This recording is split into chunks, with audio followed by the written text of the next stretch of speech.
छाया. सृष्टीने उग्र स्वरूप धारण केले. शेतकरी आपल्या काळीची मशागत करून पाळी-गोपाळी करून बसले. सर्वांची दृष्टी चातकाप्रमाणे मेघमंडळाकडे लागून राहिली. फटाटोफो भयंकर. ह्याप्रमाणे मेघ गर्जना करी. आकाशात चहूकडे धुरांचे पोकळ फसवे ढग इकडून तिकडे सैरावैर उन्हाळ पोराप्रमाणे धावत असत व ह्या पोरांना दृष्ट लागू नये म्हणून मध्येच किंचित कोठे बारीकसा तीट लावल्याप्रमाणे एखादा काळा ढग दिसे. पावसाचे पाणी नसल्याने जनतेच्या तोंडचेही पाणी पळाले. मुसलमान ख्रिस्ती आपापल्या परीने परमेश्वराची प्रार्थना करीत होते. ब्राह्मण लोकांनी अनुष्ठाने आरंभली. देवळातील देवांना पाण्यात कोंडले. गोरगरीब देवाला हाका मारू लागले. जनतेच्या अंतःकरणाचे ठाव ठाव सोडला. धारणं कळकळली. आईला मूल जड झाले. टिळकांचा सारा विश्वास प्रार्थना व उपवासांवर होता. ते आता एकच वेळेस जेवीत. कधी कधी तेही वर्ज्य करीत. जेवायला बसले की एखाद्या वेळेस त्यांचा कंठ दाटूनही ते म्हणत, माझे आप्तमित्र अण्णाला महाग झाले पाहून मी हे अन्न खाऊ तरी कसे? ह्यापेक्षा दे ते माझ्या भुकेल्या बंधू भगिनींना. घरात असेल नसेल ते पीठ मीठ ते गरजू लोकांना वाटू लागले. दुष्काळात 13वा महिना. पिसा झाल्या. पिंजरे घरोघर येऊ लागले. चहूंकडे डांबर जाळल्याचा वास येऊ लागला. टोचणी सुरू झाली. लोक बाहेर पडले. आज हा तर उद्या तो अशा बातम्या पसरू लागल्या. त्यावेळी टिळकाने एक धुरी कोठे वाचली व ती मजकडून तयार करून घेतली. जो कोणी येईल त्याला तेही ओंजळ ओंजळी धुरी वाटू लागले. या धुरीने उंदीर, घुशी, डास, पिसवा जातात. देवाच्या कृपेने व माणसाच्या कर्तबगारीने प्लेगोबा थोपले तर वाघोबा कोपले. दुष्काळामागे दुखणे ही दुक्कल पाहून काळजाचे पाणी पाणी व बोलण्याची शिराणी झाली. साताऱ्यास पहिली मानमोडी झाली. हिने प्लेगावर ताण केली. कुटुंबातील दह्यांपैकी एक उभा, बाकी सर्व बिछाण्यावर. रानातील जनावरे रानात व घरातील धर्मकुटी डांबलेली. त्यांना चारा वैरण देण्याकरता कोणीच नाही. खायला पैसा नाही, बत्तीला तेल नाही, पाणी देण्यास माणूस नाही. असे त्यावेळेस ऐकले की एका माणसाने जवळ पैसा नसल्यामुळे आपली एक गाय देऊन 2 डाळिंबे खरेदी केली. ही करुणाजनक स्थिती पाहून टिळकांनी अल्प दवाखाना व स्वल्प अन्नछत्र खुले केले. एक काढा रोज मी 3-4 शेर कढवून ठेवी. हे औषध, दूध, साबुदाणे, साखर, घासलेट व आगपेट्या ह्या जिन्सा टिळक सकाळी 8 पासून 12 पर्यंत वाटीत. कर्मठ, मराठे, महार या साऱ्या लोकांना या जिन्सा वाटण्यात येत. टिळकांचे भजन रोज सकाळ संध्याकाळ चालूच असे. आम्ही ज्या बिनभाड्याच्या घरात राहत होतो ते खाली करण्याच्या रोज सूचना येत. घर जरी बिनभाड्याचे होते तरी हातात कडी तोडे नसल्याने आम्ही त्या सूचनांना दाद देत नव्हतो. दुष्काळ व मानमोडीच्या कचाट्यातून हवालदिल झालेली जनता एकदाची बाहेर पडली.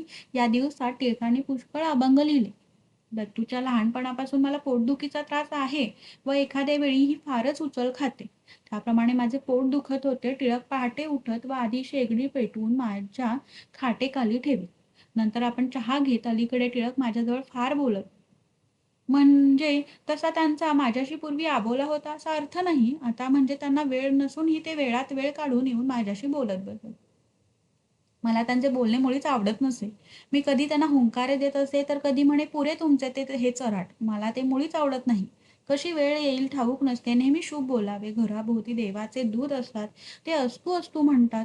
ते म्हणत मी काय वाईट बोललो आहे? 2 प्रवासी वाटेने जातात. एकाचे स्टेशन आधी येते, एकाचे मागाहून येते. त्यात काय आहे? भिण्यासारखे काय झाले? मी आपला बोलायला काही विषय हवा म्हणून विषय काढला आणि त्यात वाईट काय झाले? कोणती वेळ केव्हा येणार हे का ठाऊक असते? आधी तशी नोटीस थोडीच येते. लेकराला बाहेर किती वेळ राहू द्यायचे हे एक आईलाच कळते. ते खेळून दमले, थकले की ती पुढे होऊन त्याला उचलून आपल्या जवळ घेते. त्याला विसावा देते. तसेच देव करतो. आज नाही उद्या तो असाच प्रत्येकाला उचलून घेईल. आपण त्यावेळेस हातपाय झाडण्याऐवजी त्याची उत्सुकतेने वाट पाहायला हवी. मनुष्याने आपल्या परिस्थितीहून एक मुठभर मोठे व्हायला पाहिजे. नाहीतर दोघांपैकी एक गेल्यावर मागे राहणाऱ्याने रडत बसणे म्हणजे त्या परिस्थितीचे गुलाम होणे व ईश्वरी इच्छेचा अनादर करणे आहे. एखाद्या बाईचा नवरा मेला की ती दुःखातिरेकाने मूर्ख बनते. आपल्यावर मुलाबाळासंबंधी काही जबाबदारी आहे हे ती विसरून जाते. वाटेल त्या वेळेस व वाटेल तेथे ती रडत बसते. आपल्या शोकाला परिणाम कोणाकोणावर होतो आहे इकडे तिचे कधी लक्ष राहत नाही आणि दुःखाचे समाधान करण्यात ज्या आयाबया येतात त्या तर मेलेल्या माणसाचे असतील नसतील ते गुण आठवून तिच्या शोकाग्नीत आणखीन तेल ओतीत असतात. तिथे समाधान करण्याचे बाजूच राहते. मृताच्या आप्तांना कोणती गरज आहे, त्याचे सहाय्य कसे करता येईल, आपल्या दुःखाचा त्यांना कसा विसर पडेल, इकडे कोणाचे लक्ष नसते. जमावे त्याने तिला रडवावे, दुःखाच्या खपला काढाव्या, 100 माणसांनी यावे, 100 वेळेस तिने रडावे व घरातील वातावरण कायमचे उदास करून टाकावे. त्या बाईचे डोळे रडून रडून फुटतात. मुलाबाळांच्या शरीर प्रवृत्तीवर परिणाम होतो. त्यांचे असे बोलणे ऐकून माझ्या काळजाचे कोणी लचके तोडीत आहे असे मला वाटे. ज्याप्रमाणे वैष्णवाच्या मुखावर मुद्रा असली की तो वैष्णव समजावा, त्याप्रमाणे ख्रिस्ती लोकांच्या घरी मृत्यू झाला की त्याच्या ड्रेसवरून कळते. मला ते मुळीच आवडत नाही. काळी गाडी, काळा घोडा, काळी पेटी, काळे लुगडे, काळ्या फिती, पत्राभोवती काळी बॉर्डर, हे आहे काय? देवाकडे जाणे हे का अशुभ आहे? जो अमर तो पवित्र, त्याच्याकडे जाणे अशुभ आहे का? पावित्र्याचे द्योतक काळे का पांढरे? मी जर तुझ्या अगोदर गेलो तर तसे असे काही करू नका. मला सर्व शुभ्र असू द्या. हे तुम्ही काय आरंभले आहे मला कळत नाही. मी तुझ्या आधी जाणेच अधिक हिताचे आहे. त्यात कोणाचे हित आहे आणि कोणते अहित आहे हे मला कळत नाही. पुढे कळेल. मी मेल्यावर तू किंवा मुले मुळी शोक करीत बसू नका. माझी खात्री आहे की देवाकडे आपल्याला जायचे आहे व त्यात शोक करण्यासारखे काहीच नाही. तोच मला नेईल व तोच तुमची पुढे व्यवस्था करील. टिळकांना भेटलेला मंबाजी त्यांना आता अधिकच प्रतिबंध करू लागला. बंगला सोडा म्हणून तगादे येत, पण बंगला काही सुटला नाही. दोन्ही वेळेस भजने चालत. मंबाजीचे कामगार दोन्ही वेळेस न चुकता व धाकांना व ताकिदींना न जुमानता भजनाला येत. मग टिळक नेहमी चर्चमध्ये उपदेश करू लागले.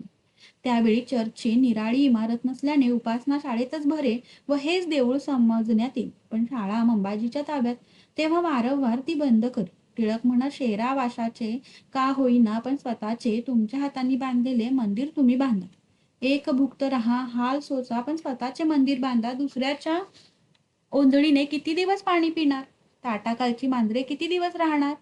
1 शतक झाले तुम्हाला ख्रिस्ती होऊन, अजून रांगती बाळेच राहणार का? तुमचे वाडवडील असेच होते का? तुम्हाला त्याचा अभिमान नको का? का तुम्ही आपली मान दुसऱ्यापुढे वाकवता? मिशनरीना ते सांगत, आम्हाला तुम्ही आपल्या हाताने किती दिवस भरवणार? आपल्या पायांवर आम्हाला उभे राहू द्या. मध्ये मध्ये येऊ नका. आम्हाला पोहू द्या. गटांगळ्या खाऊ द्या. बुडू द्या. वाहू द्या. मरू द्या. पण तरंगायला शिकू द्या. मला ते म्हणत, पहा, अशी वेळ येईल की हेच ख्रिस्ती लोक व मिशनरी माझ्या विरुद्ध होतील, पण मला जे ह्यांच्या हिताचे वाटते तेच मी बोलणार व करणार. मी छळ सोशीन, पण मरेपर्यंत त्यांचे हित करीत राहीन. पण एका मंबांची खेरीज कोणीच ख्रिस्ती माणसाने किंवा मिशनरीने टिळकांचा छळ केला नाही. उलट सगळे सोयऱ्याप्रमाणे वागले. माघ सरता सरता किंचित उन्हाळा भासू लागला होता. सूर्यापेक्षा वाळूच अधिक ताप देऊ लागली होती. रविवारी मंबाजीने उपासनेच्या वेळी किल्ल्या दिल्या नाहीत.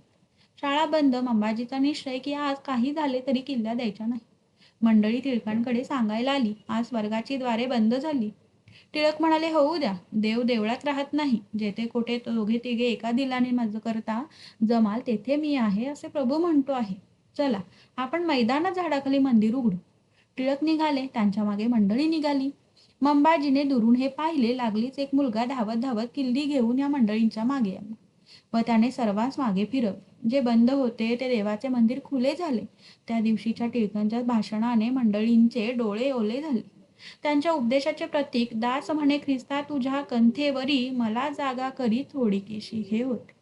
भाषण संपता टिळकांनी सांगितले, आज माझा हा तुम्हाला शेवटचा उपदेश आहे.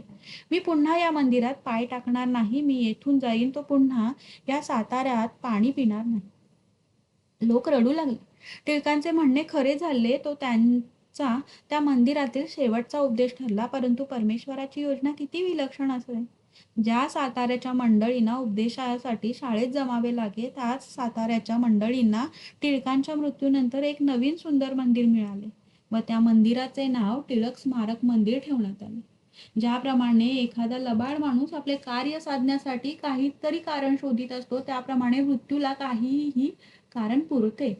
ठेच, गुचकी वगैरे वगैरे काही त्याला चालते. अलीकडे गुऱ्हाळे चालू झाली होती. भजन झाल्यावर उसाचा रस आणीत व इतरांबरोबर कधी कधी टिळकही तो घेत. तो त्यांना बाधला असावा. ते आजाऱ्याप्रमाणे दिसत, तरी त्यामुळे त्यांच्या व्यासंगात काही व्यत्यय आला नाही. ते रात्री हवे तेव्हा उठून लिहित बसत. मी त्यांच्या मागे पुन्हा भुणभुणू लागले. आजाराला, अडचणीला आपल्याजवळ एकही पैसा नाही, आपल्याला काहीच करता येऊ नये म्हणजे काय? पैसा तुम्हाला वैरासारखा दिसतो, आता पुढे औषध पाण्याचे कसे होणार? ते म्हणत, आम्ही काय खावे व काय प्यावे हे तो जाणतो. माझी खात्री आहे की तो औषध पाण्याला काही कमी पडू देणार नाही. माझ्या अंत्यविधीलाही तो कमी पडू देणार नाही. माझ्या मागे 1 महिनाभर तुम्हाला दुःखात बसून खायलाही तो देईल. पुढे मात्र तुमचे तुम्ही पाहून घेतले पाहिजे. 1 महिना दुःखाला पुरे झाला. आता डॉक्टर केळकर वरचेवर येऊ लागले. एक दिवस रात्री 3 वाजता टिळक उठून माझ्या खोलीत आले. ते मला झोपेतून कधीच उठवीत नसत, कारण मला झोपेतून उठवले म्हणजे अधिकच कापरे भरते. मला उठून ते म्हणाले, मी तुला आजपर्यंत फार त्रास दिला, मला क्षमा कर.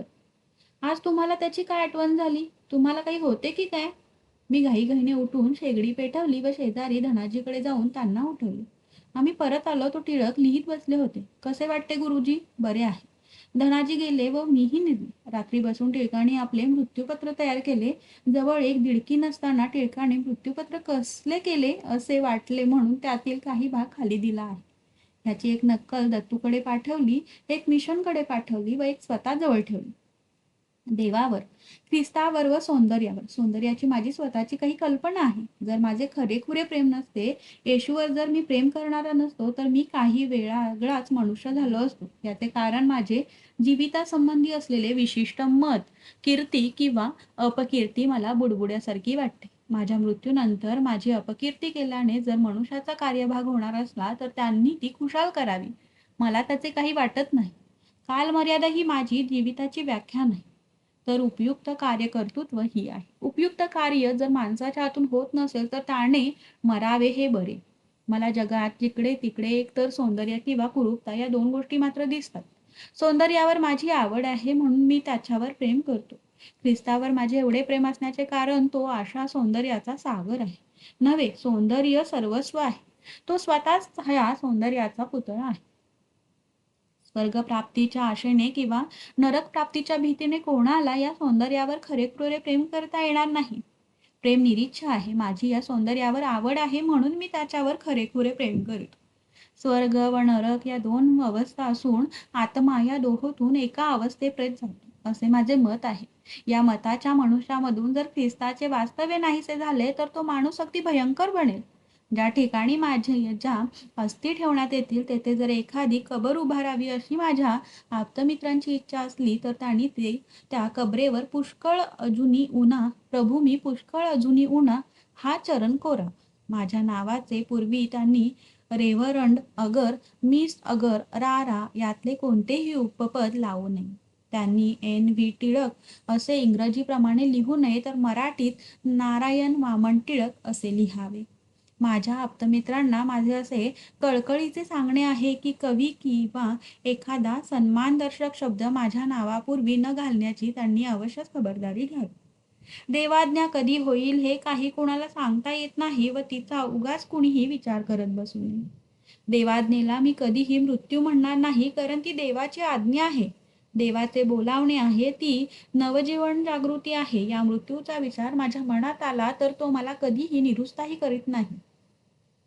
अनायासाने मरण विना दैनेन जीवनम. मरताना त्रास नाही व जिवंत असताना त्रास नाही, हा ख्रिस्ती मनुष्याचा हक्क आहे व हा ख्रिस्ताच्या द्वारे मी कल्पनेच्या पलीकडे अनुभवित आहे.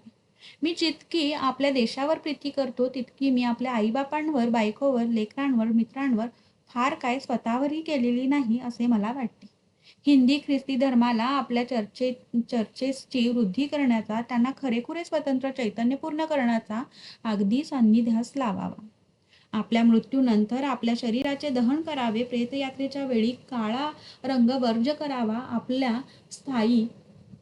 आपल्या हस्ती अहमदनगरच्या सेमेटरीत ठेवाव्यात व नगरच्या ईश्वरविद्येच्या वर्गात स्वतःचे व डॉक्टर ह्यूमचे चित्र शेजारी शेजारी लावून डॉक्टर ह्यूमच्या चित्राखाली ह्याने व स्वतःच्या चित्राखाली याला सांभाळले असे शब्द लिहावे असेही त्यांनी मृत्यूपत्रात लिहून ठेवले होते.